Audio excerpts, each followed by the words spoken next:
Yes. This should be really, really good. So I'm sitting here, lying in my bed, just meditating, as I always do. It's nothing new.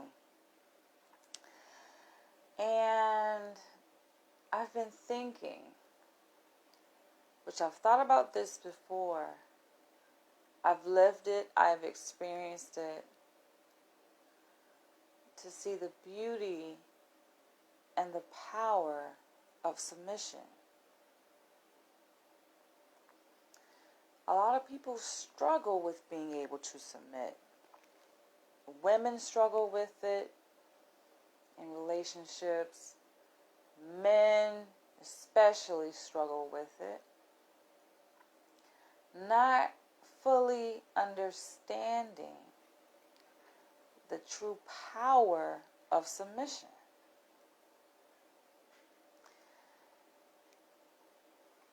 Think about it.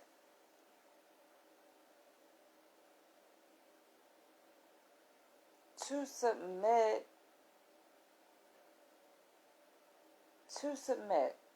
think about what it takes to be able to submit, right? It takes a lot of confidence in oneself. It takes security. It takes understanding.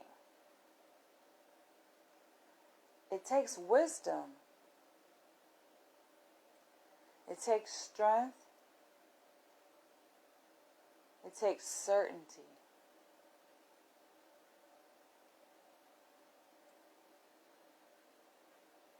It takes assurance. When a person is fearful of submission, when a person is reluctant to submit, right? And we think of submission, sometimes we think of like a romantic relationship between a man and a woman. But really, submission, the dynamic of dominance and submission plays out in so many different spheres of human life. Not just in romantic, personal relationships, right? But even in professional relationships, in the corporate world, in your everyday encounters. If you're just out shopping in public, right? You're interacting with people, strangers. You're standing in line. You're buying things. You're paying for your things at the register.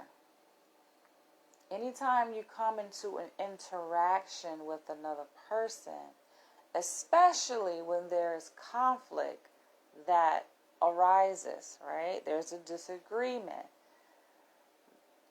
And it calls for action, solution.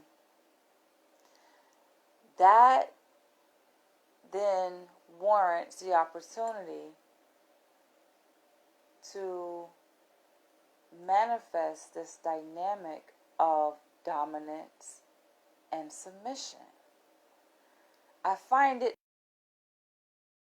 fascinating. You guys who really follow my channel, my videos, know that I identify myself as a submissive, right? And when people think of a submissive, right, in the context of BDSM, they automatically think sex. But for me, it's psychological. There's so much depth to the dynamic of dominance and submission. It's a power play. That's exactly what it is. And I love it. I play with it every day in my interpersonal relationships, y'all. Like, oh my gosh, how can I put this into words? So I have many examples I'm going to use here in this video to talk about the power and the beauty of submission. If only saw that you gain power when you're able to submit. You feel powerful when you're able to submit, right? there's a degree of powerlessness when a person's sense of self, their ego, is predicated upon the need to dominate another person. Some people thrive off of dominance, right? They need to always be in control, not only of themselves, but of every situation, every facet of their life, and even of other people. They need that because obviously there is a deficit. There's something that's lacking, which is usually a sense of security, a sense of power, confidence. Those things that make us feel solidified as a human being, right? There's something missing. So to counterbalance what's missing, people seek dominance. They seek power. Power over other people, over situations, over circumstances. And it can be manifested, this power play and the need to dominate can be manifested in relationships. It can be like personal dating, relationships. It can be manifested just in your everyday encounters, like I was just saying. It can be manifested at work. I'm a psychologist, so I see this played out a lot, and I find it very fascinating, right? I think much of my technique in working with patients and clients in psychotherapy is the dance, the dominant submission dance I like to play with my clients that I work with. And my approach typically is I go in as a submissive, right? And I maintain that because that's who I am. At my core, that's my personality. That's a very comfortable place for me to be in. And for me, it's very empowering for me to rest in that role of submission. Because I learned so much. And I think for men who see themselves as alpha or dominant man, they miss something very important.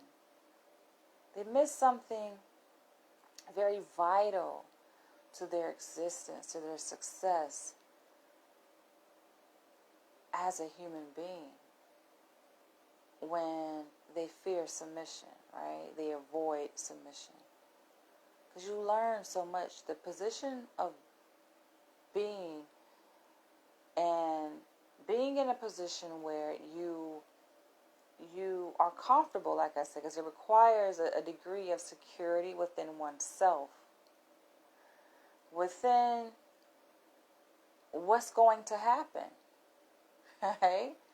Some people are very afraid of what's going to happen in the next 5 minutes, the next hour, the next day, the next week. They don't trust the future.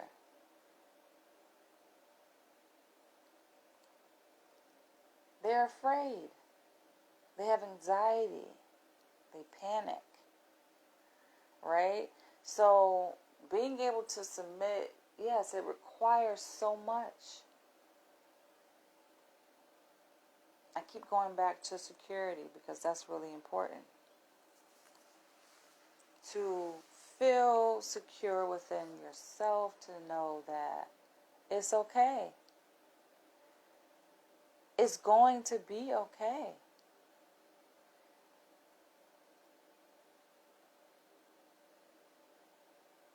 It's okay to listen.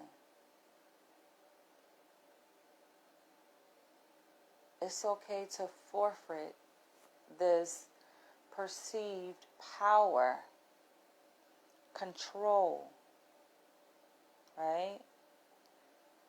But that's a whole nother level right there, yo. It's a whole nother level of spirituality, right? Of consciousness, of awakening, to feel so secure within thyself and within the world.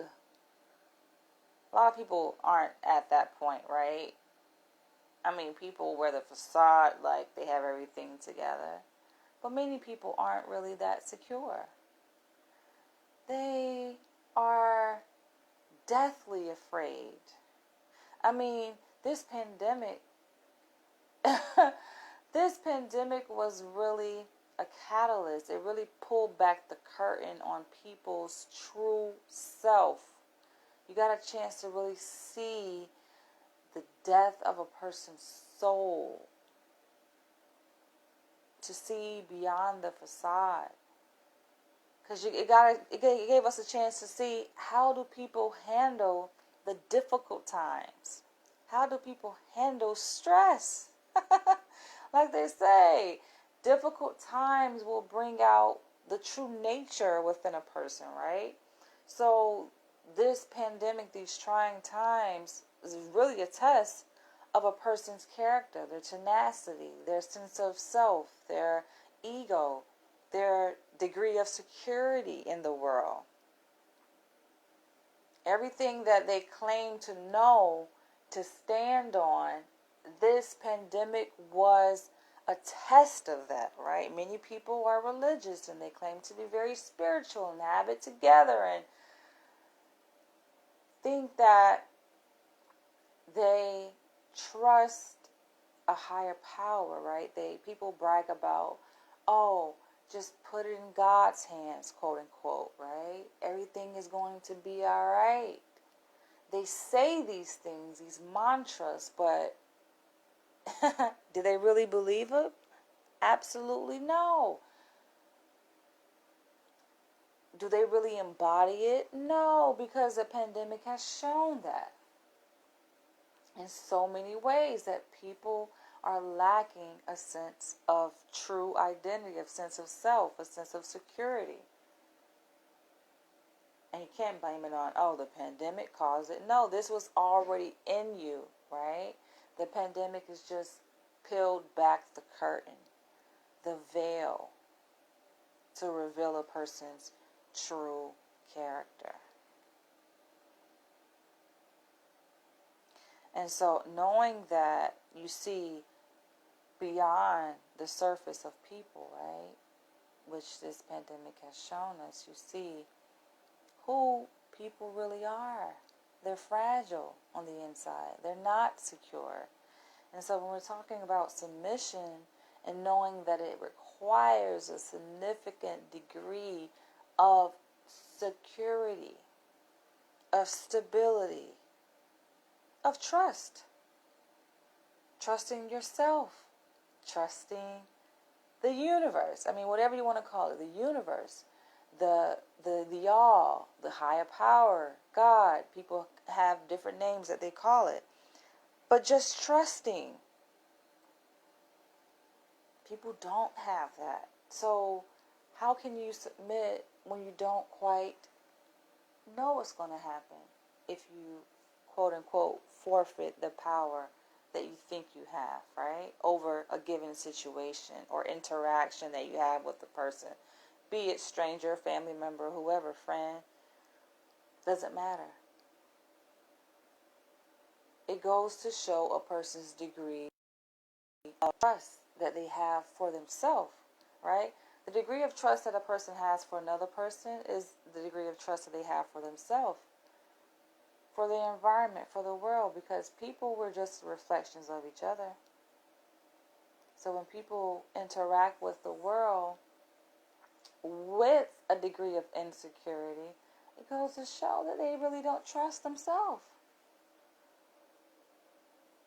They are afraid. And so, to that end, they desperately need to enact upon other people this degree of power, of dominance. Now, I know you guys know that who follow me. Of course, I identify myself as submissive, so I like that dominant energy. It's just something about it, right? But we're kind of breaking down the psychological underpinnings of what motivates a lot of people, men and women included, to exert this degree of dominance over other people. It's predicated upon their own insecurities. As I said, I see it in my work, and I get to play with it, right? There's this thing, like this dominance and submission dynamic. It's like a thing. It's like a tool, right? That I bring into sessions when I'm building rapport with clients and patients, when I am working through this, the grunge of their issues that have developed and calcified over years, that they're carrying with them this load, these burdens, these problems. And I get to see who a person is just based on that dynamic, that power dynamic, that, it's getting hot in here, but that power dynamic that is revealed in session. I love it. Oh my gosh, I love the power dynamic, right? It reveals so much about a person. And I play with it. And like I said, I approach my sessions from the perspective of submission, right? Because I'm in a very safe place. I felt like I've pretty much always been, right? Because I trust the universe. I trust myself. Things are okay. And I trust that, if anything, I don't need to necessarily, quote unquote, be in control to be in control. Because I know my own power, right? True submissives know where the true power lies, and is really in submission. Think about that. And for you guys who are watching live, or listening live, shall I say, because this is a video, but I really want to have my face on camera right now, so I decided to just record the audio, and I have my light is off right now. I'm sitting in my bed, very comfortable, shall I say, and I'm just having this casual, intimate discussion with you guys who are listening, and it's open, so you guys can feel free to chime in.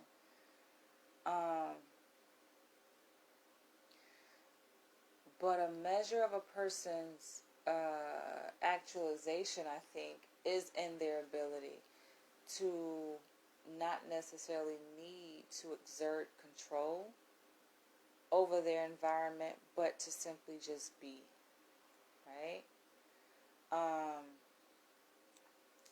And when I interact with patients, right, especially those who have endured significant amount of trauma, just bad experiences in life, right? I may not necessarily know what triggers a person, right? They may not even know what triggers them until words are being spoken, right? And just think about it. It's words. Remember growing up back in the day, the saying, sticks and stones may break my bones, but words will never hurt me. But isn't it amazing to see how words carry so much meaning? The power of one's words can cause a dramatic metaphysical shift within a person, right? On a neurobiological, physical level. Just words. The power of words, right? given that attached to those words is meaning. And attached to the meaning of those words are memories. And memories are encoded within our DNA. Our DNA is something that is physical, right? It's something that can be measured, can be looked at. But it's shaped by our experiences.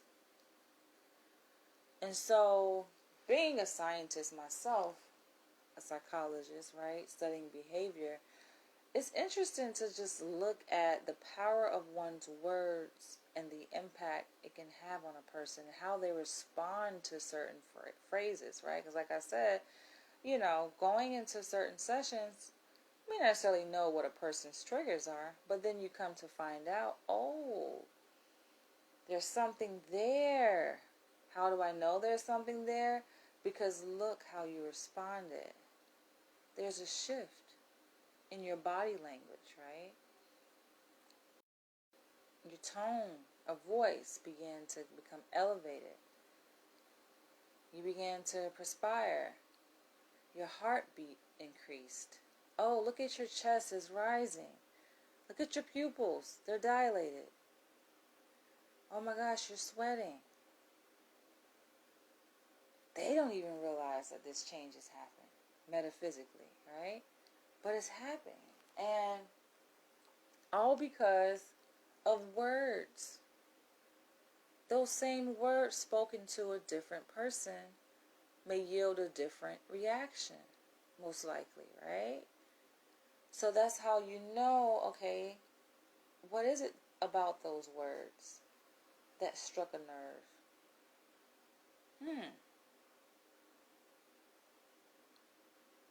What is it?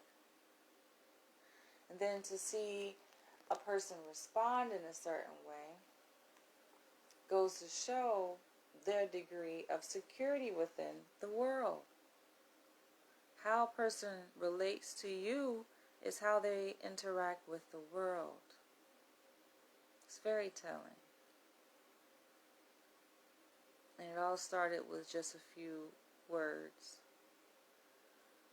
Or maybe no words at all. Maybe just behavior, nonverbal. You just walk past a person and it can elicit a certain reaction. Nothing to do with you, though. That's why you can't take things personal, right? When you're interacting with people, most likely strangers, right, in the world, and they respond in a certain way, and you're like, whoa. And sometimes people get caught up in it because they take it personal, right? But it's not about you, it's about that person and how they interact with the world. And as long as you are secure within yourself, you won't get pulled up into that person's emotional reaction. Oftentimes not really based in logical reality. This is like the beauty of what I do in my work with patients, right, and clients that I see, because I wouldn't say it necessarily takes a genius to see this, but it just takes someone who is grounded and has a secure base, right? That's the role that a psychologist plays. Oftentimes you have people that assume that, oh, well, I have friends, I don't need to go to therapy because, I can just talk to my friends. Or I can just, talk to my dog and my dog will listen to me, right? But talking to a casual friend or your pet is much different than talking to a trained psychologist.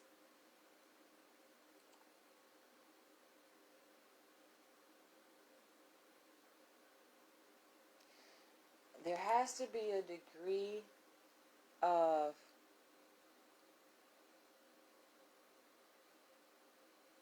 kind of unbiased perspective, right? And objectivity. So that a person who has experienced all of these, unfortunate events in their life, oftentimes suffering trauma from these events, they can have a place that they could just express themselves, to just be. Whether it's angry, sad, insecure, frustrated, happy, whatever the emotion is, whatever the experience is, that they can just express that and to just be. And a big part of my role is, it requires submission. Like, I'm not pressed to have power over another person, right? So I think that's what makes me a phenomenal psychologist, because I feel very secure in who I am and in the world. And with that, it gives the individuals that I work with a place to exert their energy. And oftentimes it is aggression, right? And in this power play, going back to this power play of dominance and submission, to see it play out, let's say, just standing in line in a grocery store, right? And people, obviously, we bring into interactions with other people our own stuff, our own baggage. It just comes with us, right? That's who we are. We just carry it around. And I've had this happen to me, right?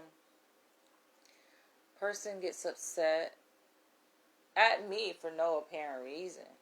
I didn't do anything to the person, right? But I'm this object in this person's world. And so how they interact with me is very telling of how they interact with other people in their environment, in their history, and in their present. Especially being a black woman, right? Because that adds another layer to it, right?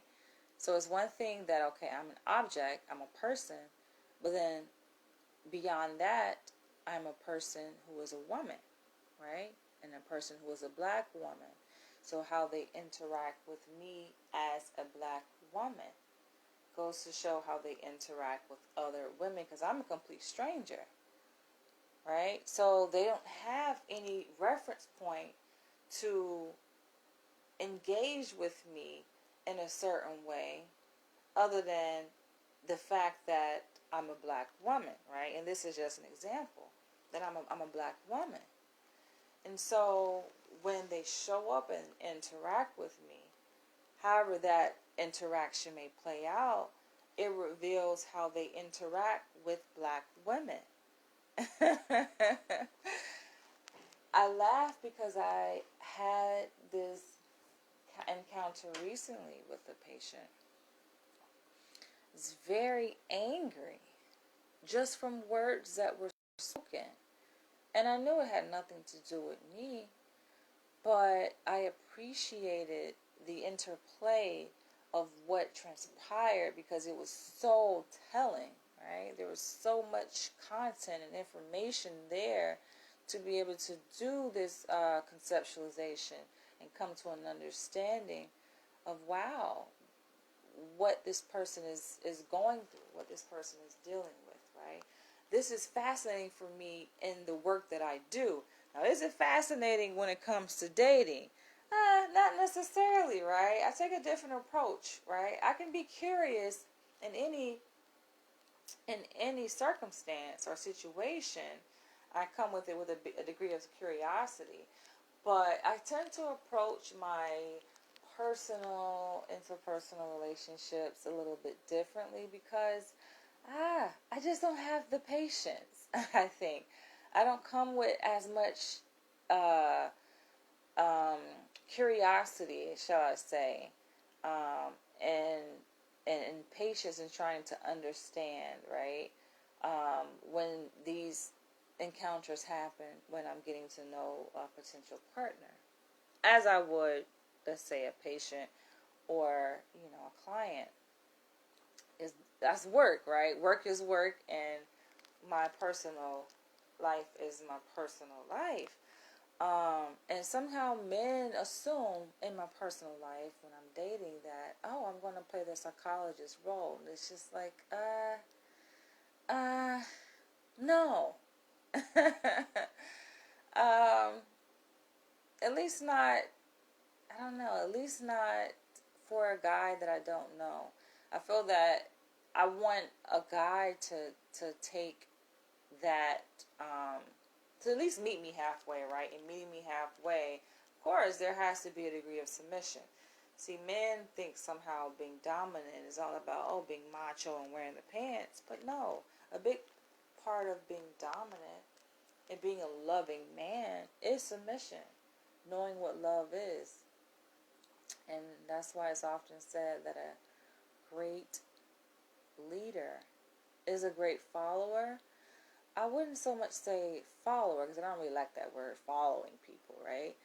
But you follow in a sense that you are curious to learn, to absorb. You follow in that way, not necessarily just following blindly and doing what everyone else is doing. Absolutely no. I would like to say that a person who is a dominant person, let's say, who is able to manipulate and control and mastermind over their environment is good at submission, right? You think of dominance and submission. You have to be good at submission to be good at manipulating and masterminding your environment as a dominant person. Because the two are inseparable. They're two sides of the same coin. I laugh because, oh my gosh, if only more people got it. If only more people could understand what dominance is. Dominance really is submission. When you can be secure in yourself, in your environment, in your world,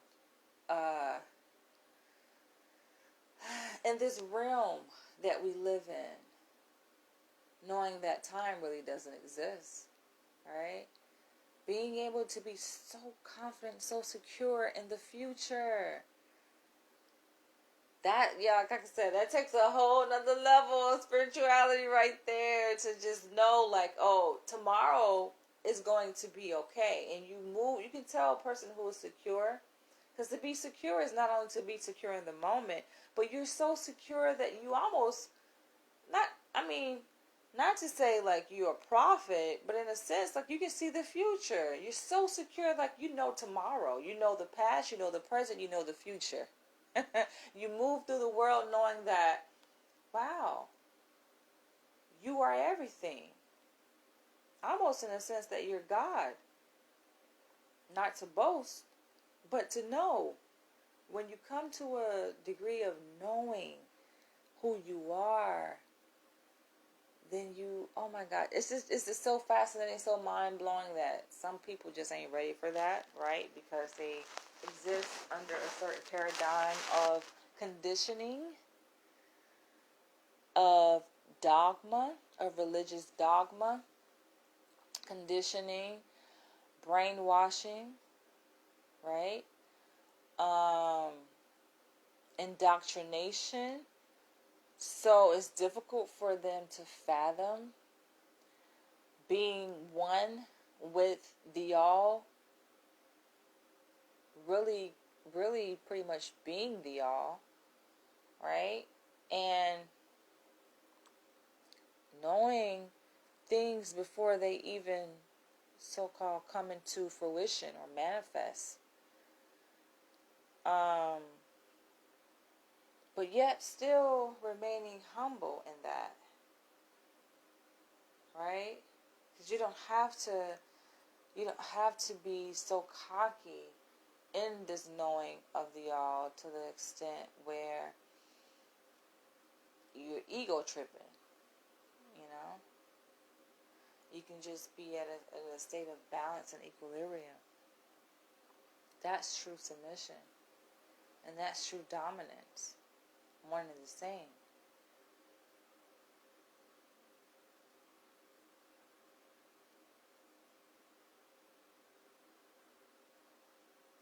It's kind of tricky though, you think about it.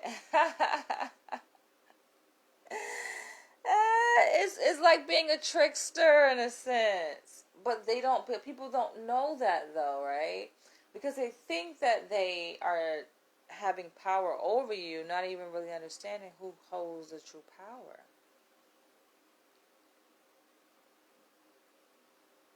In all my submission, I always knew I held the power. Right? You can just see it. You can feel it, right? Submission is something you feel. You just know. Because it's a power that you hold within yourself, and it's a power that you graciously give to other people that you're interacting with. And then they have a sense of power and control. And I like to see that in other people. Like, to see that I can transfer my degree of power. That's how I can submit, because I'm like, I have reserve. I have an endless reserve of power. So much to the point where I'm safe. I feel very safe submitting. And I can share that power, right, or that dominance, that need to be in control with other people, and allow them to be in control, because I'm so much in control of myself and so secure in the past, present, and future that here you go, you can have some of this. Take some. And to see what they do with it is very interesting. What do they do with that perceived degree of power, of dominance? Like, what do you do with it? Some people get very angry. It's just like, what's wrong, right? Clearly you want to be in control, so I give it to you. But then you don't even feel that you're in control. Aha. So now we begin to tap into, okay, well, what really is control and power? What is it really to be in control? It's a skill. It's not something that can just be handed over. If someone can hand you some power, then you're really not in power. If you think that you could take power from someone else, do you really have the power? No, it's not really yours, because you had to take it from someone else, right? So do you really have power? Absolutely no. If someone voluntarily gives you power and says, all right, I'll submit to you so that you can feel powerful, does that person really possess power? No.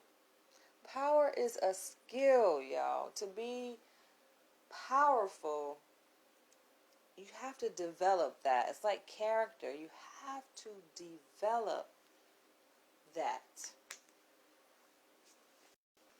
I'm getting comfortable. Excuse me, guys. Let me get comfortable really quick here. But it's something that you have to develop over time. It's a degree of refining, sharpening oneself. Something you work on. I've spent many years working on that, right? Many years disciplining myself. I've always been a disciplined person. That's just how I was raised growing up. And then I come to internalize discipline. I'm grateful for that.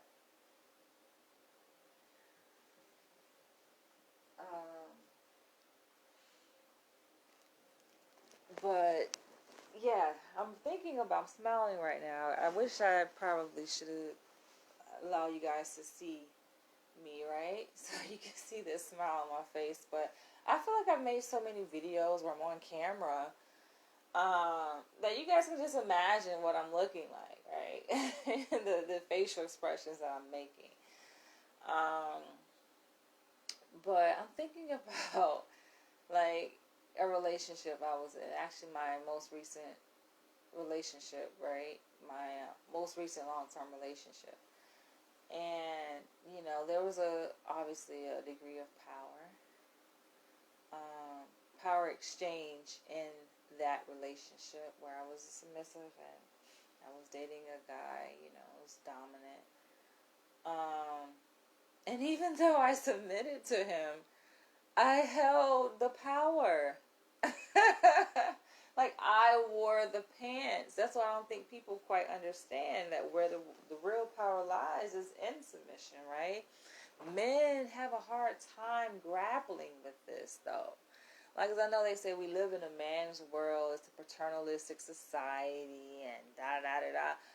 And men struggle with this because, to be honest, and I hate to break it to you guys, especially if you made it this far in the video, that you don't really hold the power. Biologically, men don't hold the power. I mean, it's clear anatomically to see who holds the power is women. We are the givers of life. We bear life. We bring life into this world through our womb. So who really holds the power? We allowed you guys to try to run the show. Be the backbone, right? Of society and of the family, and, you know, make you guys feel like you're running the show, you're in control. But the truth of the matter is women run the show. And men who become bitter and angry about women having this power that they know that women have, right? That's the reason why they become so angry. Because it's almost as if like they've been hoodwinked. They've been misled into thinking that they have the power, and then it's like it's eating them alive to fathom this truth, this reality that, oh, nope, you don't. Unfortunately, you don't hold the power. They feel a certain kind of way. And just imagine how shattering that is to a man's ego to come to find out that the power that he thought he had, he really doesn't own. Especially if his identity is dependent upon being in control and being this powerful, dominant man. And anytime that sense of power is threatened by words or by reality, just by truth, it's a threat. I've seen it play out. Men lose their cool. They begin to shake. You see them trembling throughout their body. And then they resort to violence to feel a sense of control. Right? Let me know what you guys think. It doesn't have to be that way. It's really in your mind. It's a spiritual awakening, right? It's a degree of tapping into thyself and reconnecting with the source being nature, the source really being yourself. And it's amazing to get to that point, and the route of getting to that point usually is isolation. Some people, when they isolate, though, they do it kind of like automatically, subconsciously, not even knowing why they're doing it, though, right? They don't bring awareness to, okay, the usefulness of isolation. They just automatically isolate. Think about that. When people are under stress, having a bad day, or, things go wrong, right? What do people do? They just want to be alone. Leave me alone. They go to their room, go in their bed, put the covers over their head, right? But it's something to be said about that natural inclination to be pulled away from people in a space where you are alone. In that space, you are with yourself. And it is in being alone by yourself that you are able to tap back in to the source of your existence. The source of your existence is that higher power, your higher self, right? That's how you regain strength. That's a whole nother level right there. Everything you need is within. People look without. People look on the outside. That's where they end up without, because they go to other external sources to get a refill, to gain power, to feel empowered. But many people, many of us, including myself, who have really truly done the spiritual work, come to a higher level of awakening, understand that it's within. Power is within thyself. And it does take practice. It takes years of this discipline. I've always kind of been this person, how I manifest myself to be now, where I go into my own space. I can be alone. Some people can't be alone. They're afraid to be alone and to go places alone. Not I. I can go anywhere in this world alone by myself. In fact, it's funny, I was just talking with a colleague at the hospital where I work, and she noticed my medallion necklace that I was wearing. And she was like, "Oh, where'd you get this from?" And I said, "I got it from the Pan-African Film Festival in Los Angeles." And she was like, "Oh," and she was really, fascinated. She said, "You know what? I just got back from Ghana. Me and my family went to Ghana, and I was like, okay, cool." And I said, "You know what? I'm going to make my way over there." And she was like, "Yeah, you need to go. You need to go." I'm like, "Oh, don't worry. I'm going to Africa." That's definitely on my to-do list. I am going. And so she was telling me that she went. She was telling me, of course, you need the yellow fever vaccination. And she said, "You can get it anytime." And I'm thinking, okay, you got to get it within a certain amount of time before your arrival, right? Or within, the time that you're arriving there. But she's like, "No, once you get it, it's good for a lifetime." And that's the only way you can get your visa, right? Because many countries, especially in West Africa, require a visa, which is like a whole nother layer of getting access into the country for us foreigners, right? And so I'm just like, all right, point noted. And I had told her that I actually envisioned going by myself. She was like, "Oh no." I said, they say that you if you go to Africa, you shouldn't go by yourself. This is what I was telling her. And she was like, "Yeah, they're right." She was saying, "I went, and she had like a tour guide, someone that she knew there, like a local, to help kind of show her around, because if you don't go by yourself, then people try to take advantage of you, and you get charged, 10 times more, and all this extra inconvenience, right, of kind of going by yourself. They can pick up on your accent, know you're not from there, da da da." I'm like, "Oh yeah, you have a point." But for me, I've always felt very confident to just be able to maneuver through this world alone. And I know that's scary for some people to be able to do that. They're like, "No, I'm not going." They don't even want to go to the movies by themselves, let alone go to a whole other state or country. But that's how I've moved. When I left Florida, moved to Atlanta, I was with a friend, but I would have did it by myself. When I left Atlanta, moved to New York, I moved here by myself. When I left New York, moved to LA by myself. I did all this by myself. I live alone now, right? It's not to say I don't need, right, other people or social interaction. I value it, but I can do this by myself. Very well, in fact, by myself, and I'm very confident. And I have absolutely no fear because I don't move in fear. That's not my reality. I know that some people's kind of that's their baseline. Like they're just fucking afraid of everything. But that's not me.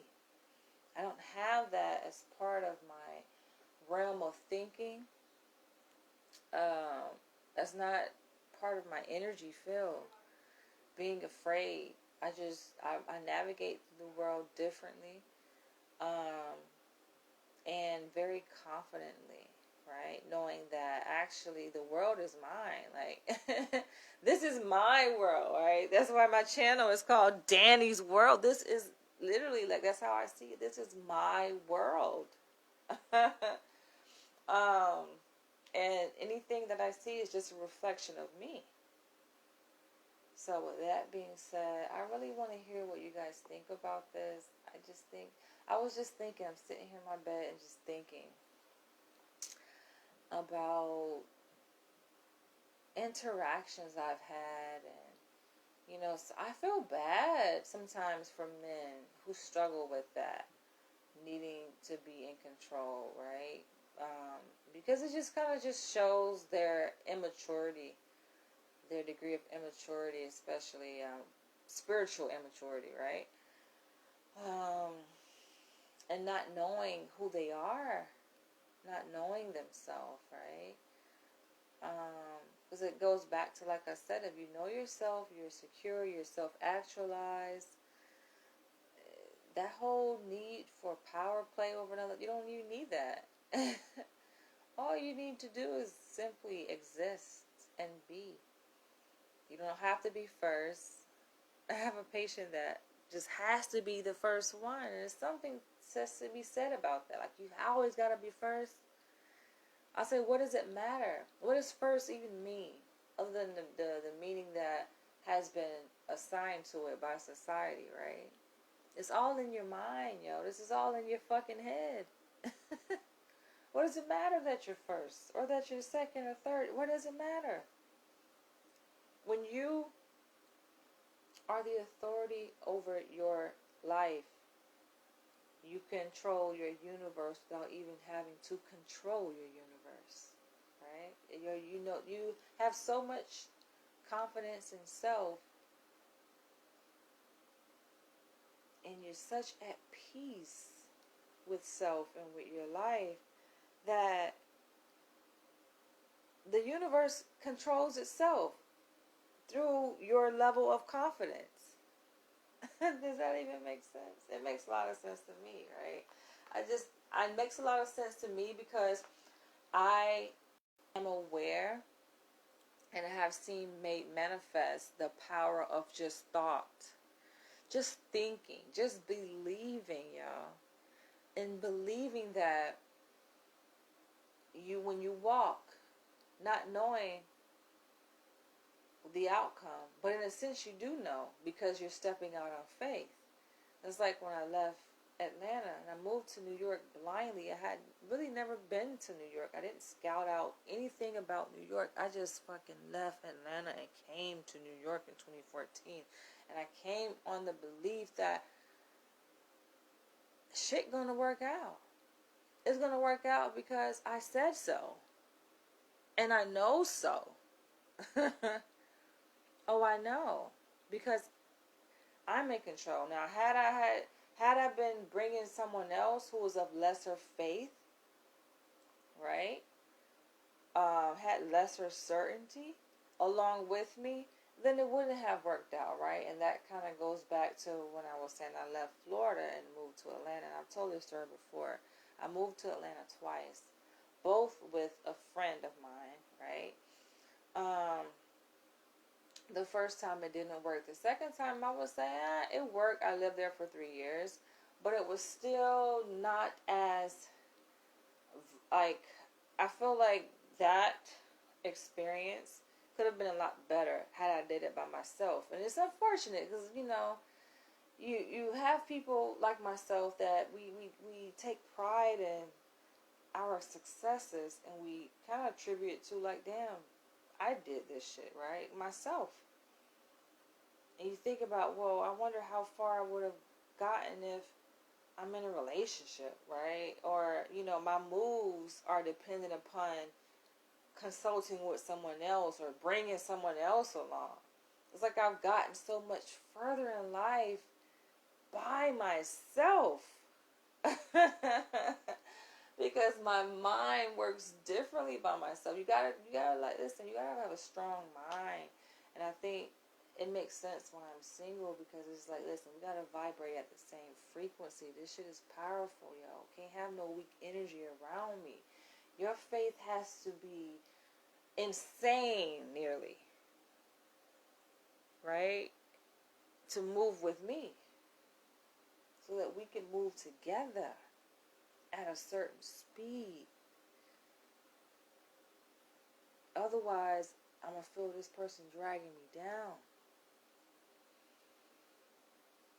And that's how you know that a person is your soulmate, because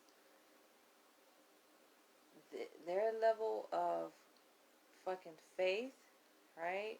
And faith is just knowing.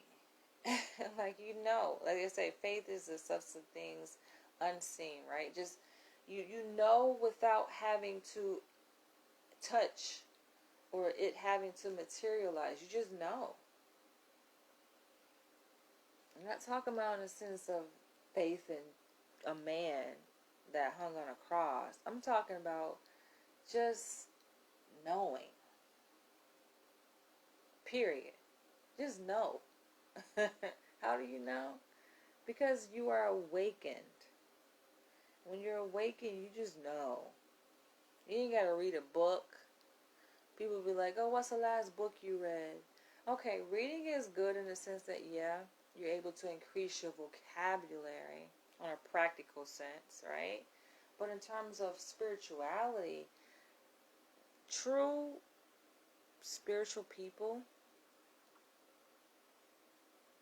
like shamans, right? People who are really deep into the spirit realm understand that knowledge really comes from the inner self, which some people, like I say, equate to the all or the universe. But the universe is you.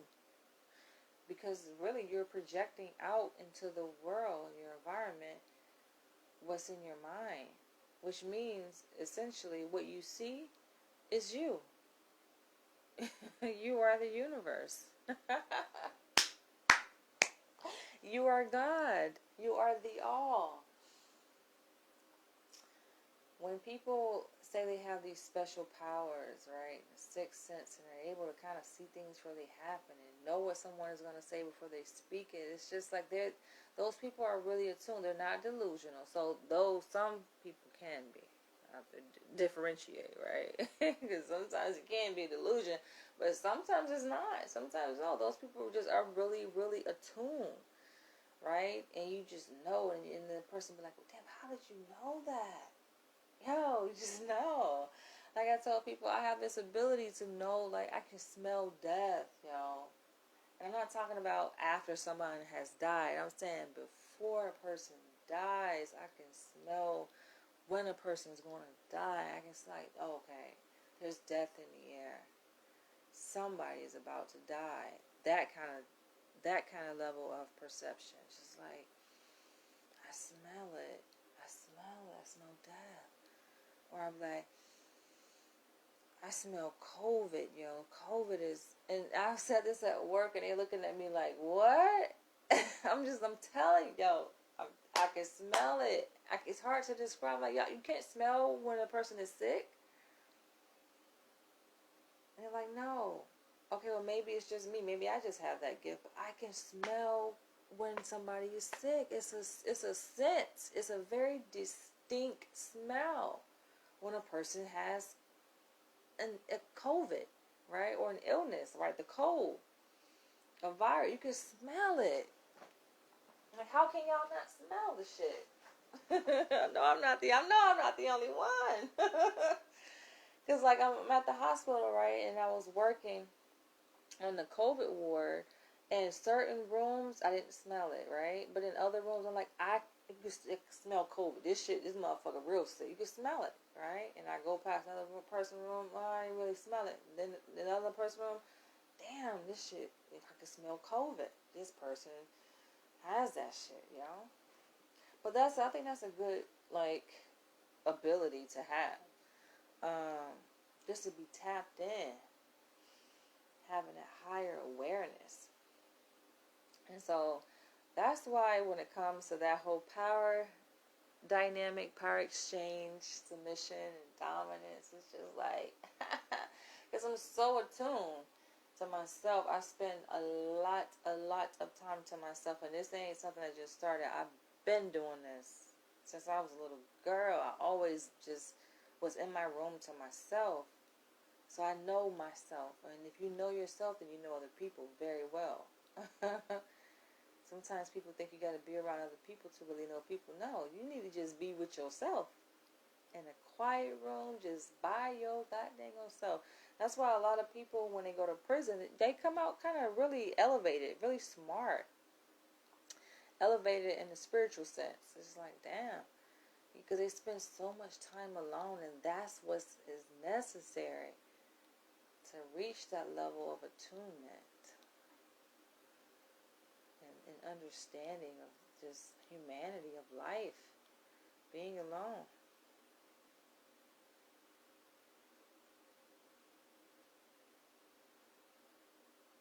So, in thinking about a potential mate, because that pops up here and there, right? I'm human, you know? And I think about, like, wow, I want to get me an orange. Hold on. But I think about, like, yeah, that right man, yo, he got to match my degree of spirituality. He got to match. And a lot of men just don't, yo. That's why, yeah, looks, it matters, yeah. Of course, the physicality matters. But it's more a deeper sense of spirituality that it has to be my equal. And when I be meeting these men, I'm looking right past that external shell. My spirit to their spirit, I can see right through a person. I see a person's spirit. I'm like, nah, that ain't it. That ain't it. You ain't strong enough. Sorry, you ain't it, bro. And I know that there are women, right, who would take advantage of that. There are people, they'll say, because I know I'm a very strong-minded person, strong spiritually, mentally, all of that, right? And there are people, let's say, who would be in my shoes who know that they have this one-up strength of another person, right? And they'll take advantage of that shit. But for me, I don't want to do that because, listen, I guess because I've been there, right? I've lived life, and I'm just like, it don't play out right, you know? In the sense that I don't want a jealous person around me. And a person who feels inferior to me, which, shit, a lot of motherfuckers, listen, the power is just a power. It's just what it is. They inferior, yo. I'm smarter than them. I'm stronger than them spiritually. And their spirit knows this. The energy read energy, baby. And you know when somebody is more dominant than you. And men don't like that. They don't respond well to that. Those are the men, they want to sit up here and try to exert their power by being physically abusive. Or they just take the other extreme and be passive aggressive. You know, little bitch ass motherfucker. You know, and that to me is a goddamn turn off too. Both. I think I'd rather be with a man who's physically abusive than a motherfucker that's passively aggressive. I don't know. I mean, I know it sounds crazy, but it's just like pain is pleasure. Physical pain that is pleasure. But yeah, neither one is really attractive to me, right? Because that shit get played out. The men who are like physically aggressive and shit. It may come off kind of sexy, like, oh, they wear the pants, they macho, they dominant. But then you begin to see past that, and you see the insecurity. You're just like, ooh, have you seen the spirit of insecurity? It's ugly. Can you see spirits? I know I can. Them shits is ugly, yo. You're just like, oh, you're so ugly. Do you know when you look at a person's face, you can see their spirit by looking at their face. You see their soul. A lot of ugly people, ugly because not just their DNA necessarily or their physical makeup, is because they got ugly spirits in them. If you got rid of those ugly spirits, then they might be sexy. But they ugly on the outside because they got those spirits in them. With insecurity and not knowing who the hell they are.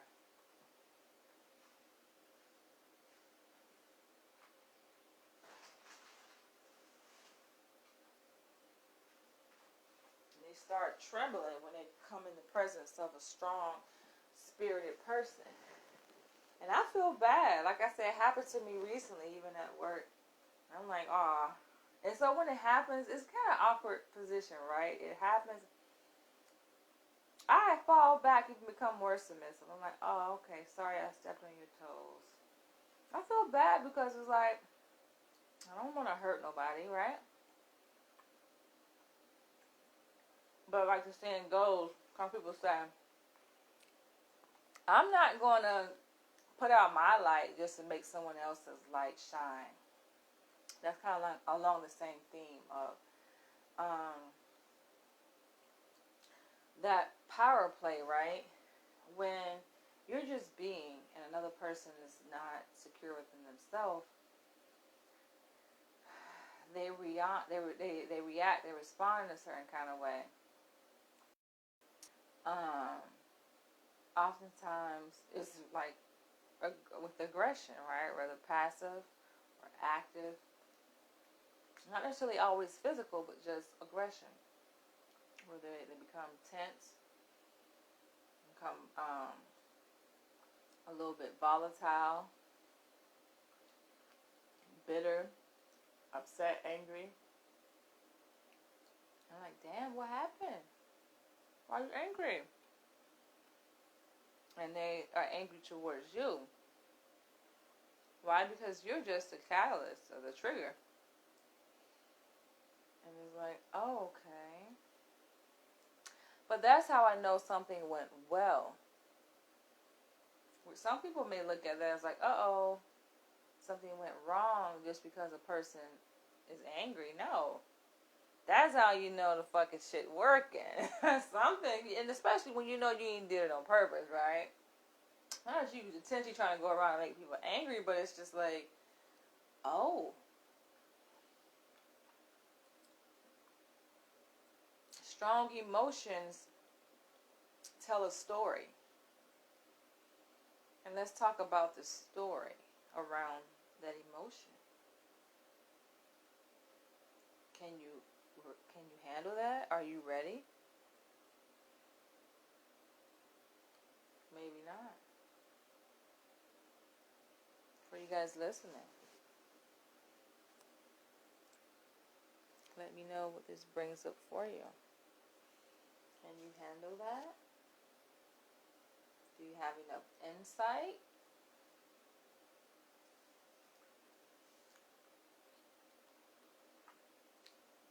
That's why I be saying I like alpha men.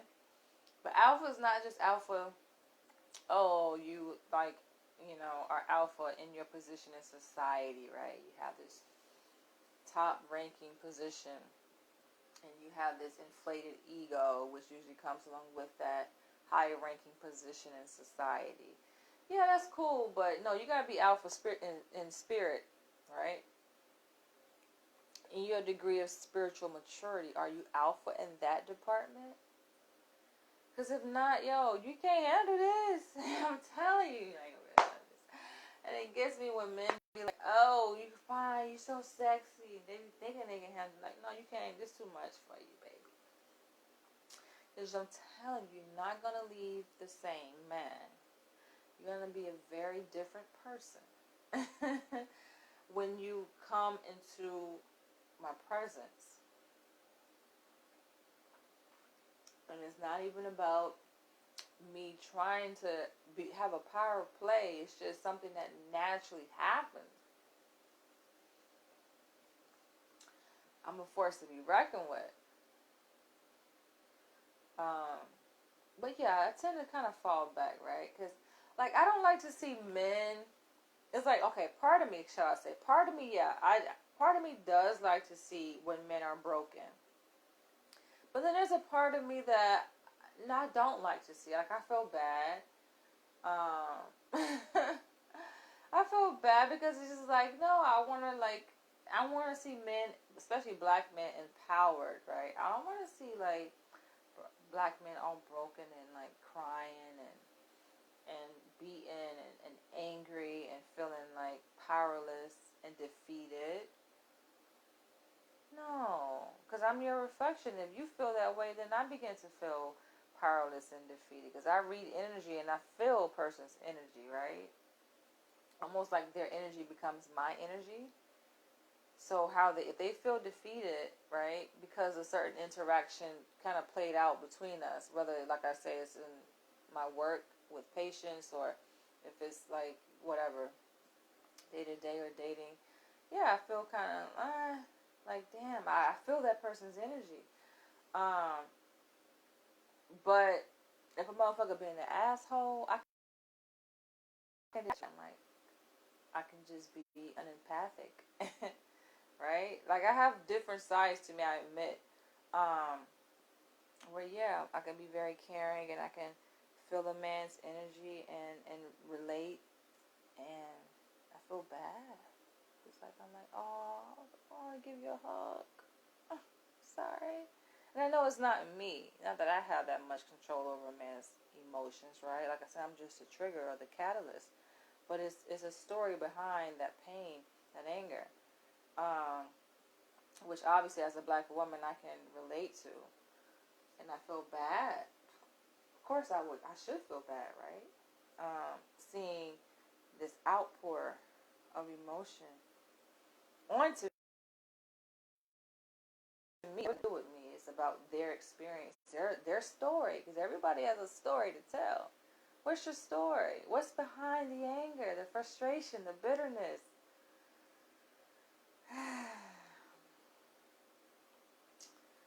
Yeah, life is amazing. Yeah, that's why it takes a really strong, smart-ass fucking man. And, you know, you gotta be strong spiritually to be able to relate to me. And not feel like it's a competition. Or not feel defeated. Because I'm witty, man. I'm telling you, I'm witty. And I'm kind of competitive, too. I'll have to just admit. Like, I have a competitive spirit. And sometimes it comes off like that, you know. I've been through a lot, so I can take a lot. I know other people have been through a lot too, but man, I've been very well pruned, I would say. I have thick skin, so it's just like you gotta bring it, you know. And other people who also may have that same spirit of competitiveness, like they may feel like outdone, right, and then get angry at me and shit. Shit kind of sexy though. Like I say, I like sometimes to see a man broken. And I'd be like, what are you going to do? You going to beat me up? That's what men oftentimes resort to. Want to put hands on because they like, damn, this bitch. This motherfucking bitch. And I'd be like, all right, what you going to do? Swing, motherfucker. I felt the man's energy, though. Like, physically like that. Aggressive energy. Think about aggression. Like, it's like you feel it, but you don't feel it. Because the body has a way of kind of protecting itself from danger and things like that. So you really don't feel that shit like that. It's like if you're in a fight, you don't really feel that shit. People look at a person, let's say, in a fight, if they getting beat up, and they feel like they're like, ouch, damn, that motherfucker get fucked up. But really, that person really don't feel that shit like that. How you feel it. You probably feel more pain looking at the motherfucker get beat up than they actually feel feeling it themselves. It's amazing.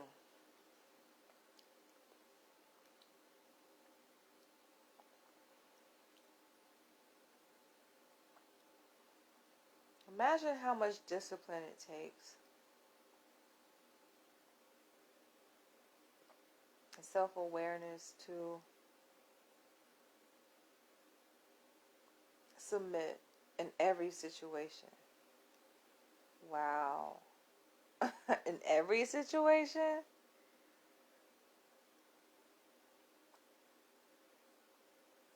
Okay, I'm going to say this last thought and then I'm in this video. Thinking about the dynamic between black men and black women, right? And it's often said that, oh, black women don't submit. That's why black men step outside of their race, right, and date other women. Oh, because black women don't submit. And that, I think part of that is, some truth in that, right? Part of that is true. And black women have their reasons, right, of being fearful, insecure. Because, like I said, what does it take to submit? It takes security. So if your ass have been ostracized and attacked, belittled, berated,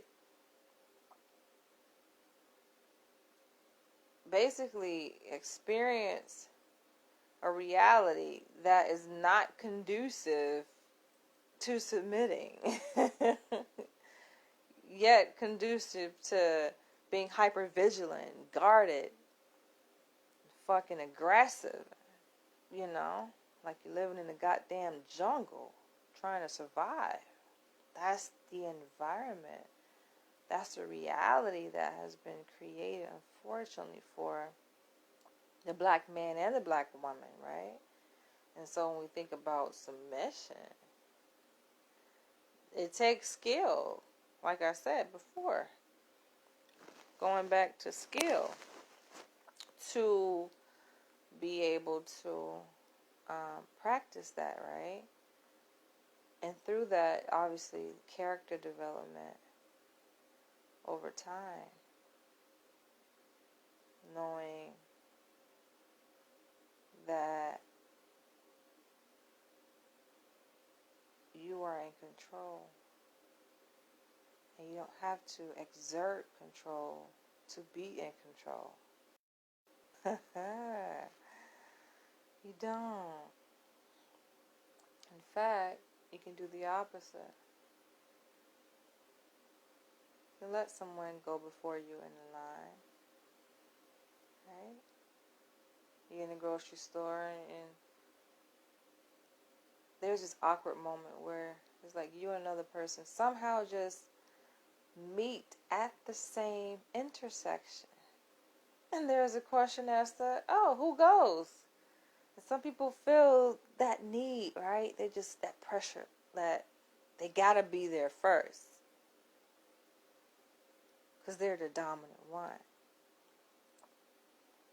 Right? Imagine if both show up the same way at that intersection, right? On the aisle, in the grocery store. And they both show up domineering. That's where there's conflict, right? And they go toe to toe, and it doesn't really make any sense. But then there's the one person that says, "Oh no, go ahead," right? What does it hurt? What did you lose in that moment? Nothing. You didn't lose anything. In fact, you probably gained more than you thought that you may have lost. There's really no such thing as time, right? You don't have to be anywhere.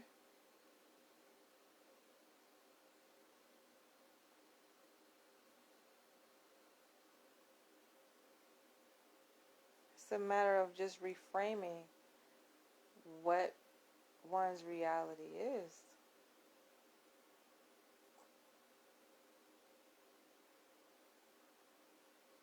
Stepping outside of the way that you've been conditioned. That shit is magical, man.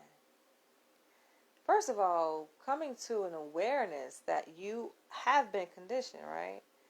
They say the first step to change is acknowledging that you need to change, right? Or acknowledging that there is a problem.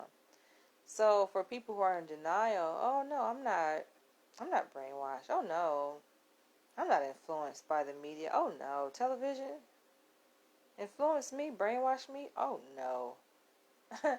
I don't want to say I got into a debate, but it was a discussion online. And we're just talking about, the influence of TV, right? And I think I said something to the effect of, I don't really watch TV like that. The guy was like, oh, well, I watch different shows, but I don't allow it to influence me. He was like, you got to be weak-minded to be influenced by the media.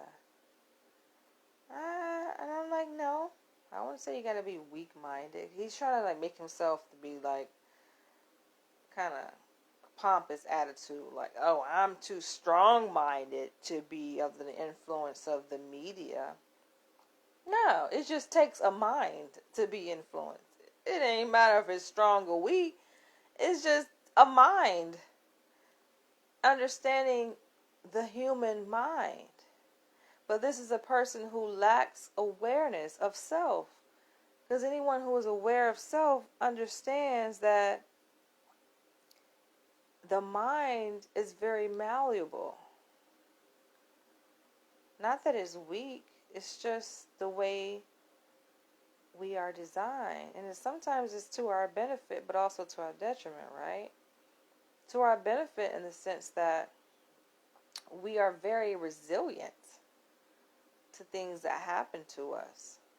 Very adaptable to our environment to change. So that's how being our malleable mind works in our benefit. Think about how much bullshit has happened in the past fucking 2 years of this pandemic, and look how we're able to adapt. It can just be the most traumatic things happening. Just think of life, things that have happened in life, and how you can still crack a smile and get up every day and go brush your teeth and wash your face and put on clothes and go out there and interact with the world despite all of the negative and bad shit and trauma that has happened to you. But yet you still rise. That's how malleable the mind is. That's how malleable and adaptable our body is. It's like we regenerate. We become new every single day. We go to sleep and wake up.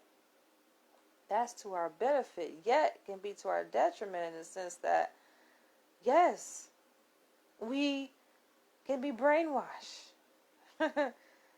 Yes, we can be influenced.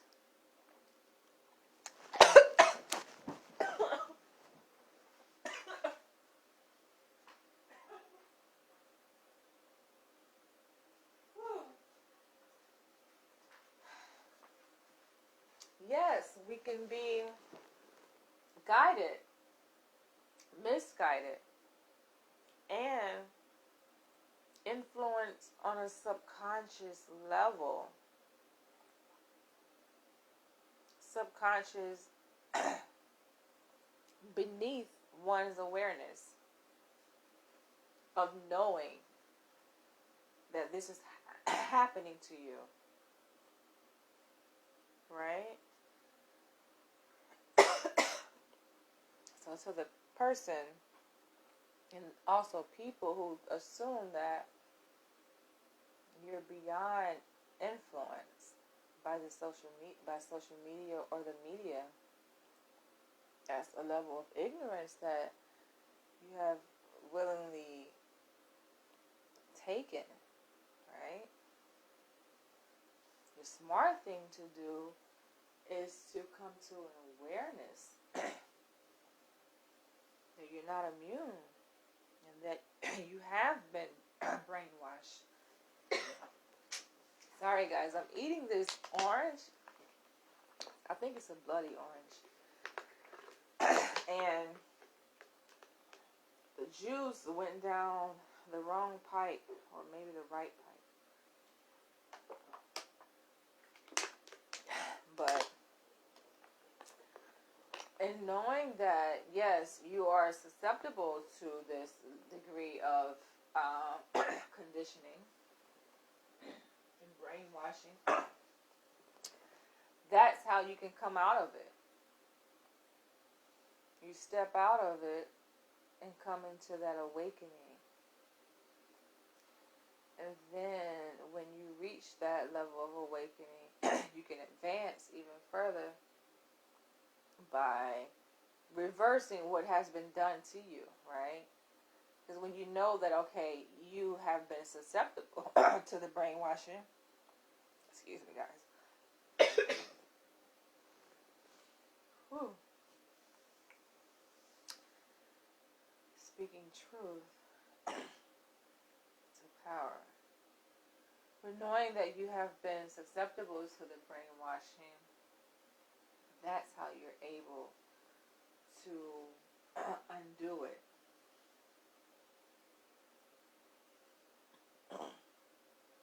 To reverse it.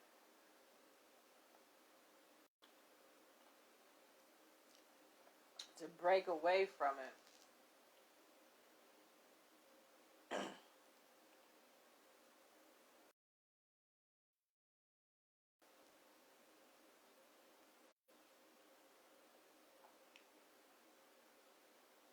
When people like myself get on here and I'm just kind of freestyling, right? It may sound like a bunch of mumbo jumbo, because of course it doesn't fit within the schematic way of thinking that how you guys obviously have been brainwashed and are working under, right? In your day-to-day life. It doesn't sound like something that maybe you can resonate with because you're not at that vibration. You're not at that level of cognitive process, right? Of spiritual awakening. So I don't expect a lot of people to be able to follow what I'm saying. And I oftentimes speak in metaphors so that the right people can be able to resonate with this.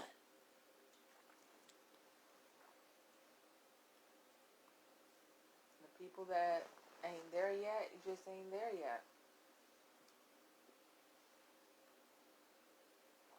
And you may never be there.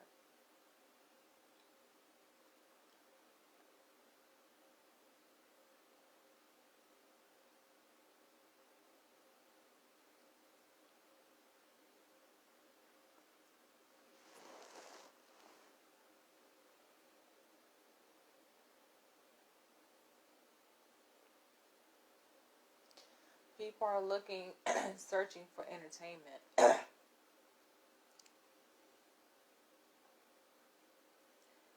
And the extent to which people are desperately craving entertainment reveals the extent to which they are suffering blindly.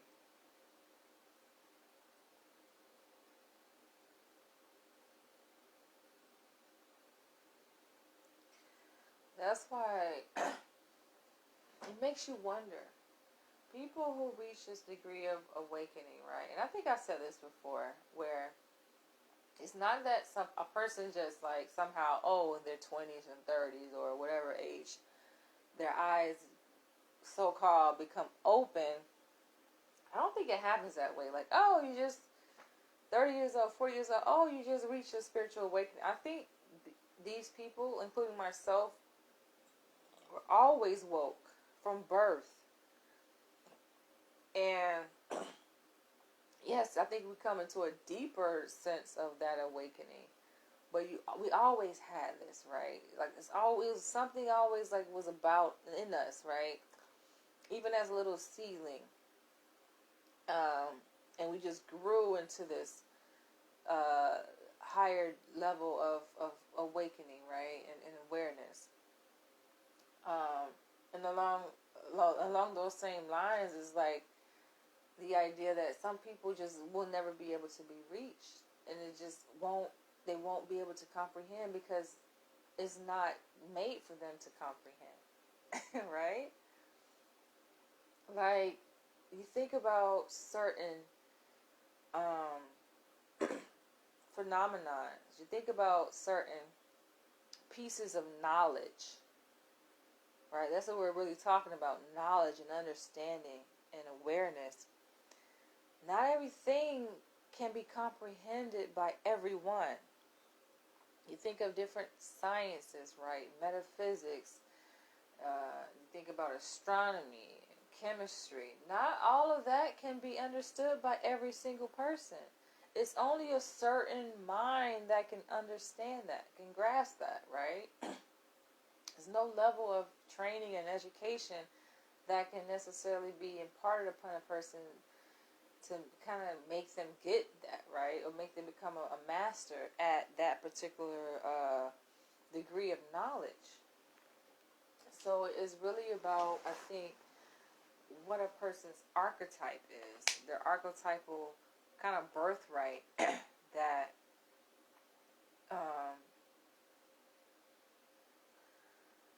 it exists independent, right, of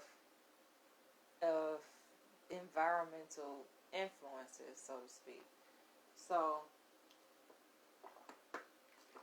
it's really about what's already embedded within a person, right, or bred within a person that allows them to gravitate towards the light. That which is already within them. So I think it's really exciting though when you meet someone who is that reflection of you and who gets it, almost to the extent where you don't even have to explain it because they are you.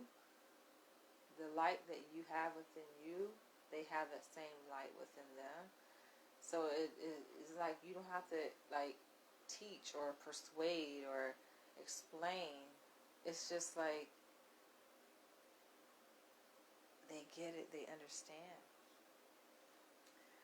So I enjoy like sharing this with you guys and kind of allowing myself to express this, which is something that, like I said, has already been talked about before in my videos. It's something I've been thinking about, but it's kind of sparked recently by an encounter that I had professionally, and then even just reflecting on my own personal experiences. I just find it really interesting, this whole dynamic of dominance and submission.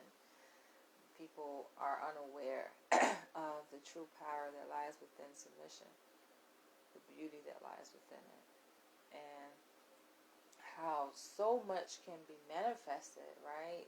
And so much can be pulled out of that dynamic when a person does relinquish their power, so to speak, or share it, as I put it, right? You just like saying, here you go. Go ahead. You can have it, right? You have some of this. I'm going to give you all of it, but you can have some because I'm constantly aware, right, of self, and in that awareness, it would be remiss of you to give a person all of your power, right? Submitting to them 100%, but that can be pretty. That can be could be, I think, daring, right? Could be worth the risk to submit 100% to see what happens, to see what a person does with that degree of perceived power that you relinquish to that person. And it's only for a specified amount of time, right? Think about submission. You are the one that's really in control because it's your power that you possess, because the power really is in submission. And giving that gift to another person, you can take it back. It's a seesaw because it's something you give, which means it's something you possess. And if you possess it, then you will always have it. If you truly possess something, you can never lose it, right? Knowing that you possess power, which lies in the ability to submit, is always yours. Oh, anybody want to play with me with that idea? But it's always your power.